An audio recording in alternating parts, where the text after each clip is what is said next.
Mathang chahi ing kumja lising anga kunga taruki February 16 dagina 15 fawba numit humni chupna Bharat Mandapam New Delhi da pangthokodriba 18 Jaipur International Film Festival 2026 competition section gi nominated films singi maming lauthorokpada Rakesh Narana direction piba Manipuri feature film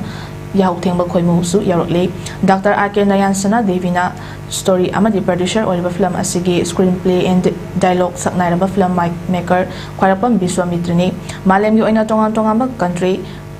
marfu taretagi thazilakhiba film lising amaga chatret marfu mangagi manungda country kunthra taretagi apunba film chaniga kunmathoi competition section gi damak khangalakpada Manipuri feature film Yahouthengba Khoimu asi feature film category gi film kunthra nipan selection taropada yarokibani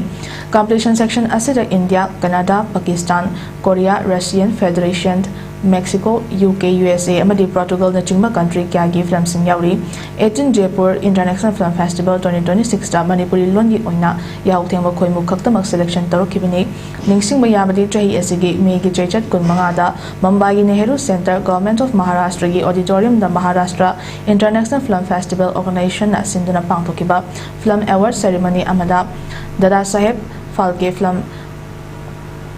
Puruskar of India 2024-2025 film sige story writer amadi producer Dr. R.K. Nayansana Devi gi mafunda kotsin naduna awama thakta ikai khumnabasu utkraba film ni masida sunata tongan international film festival kyada lemzaningai oiraba award kunthra gi mathakta phangkraba film ni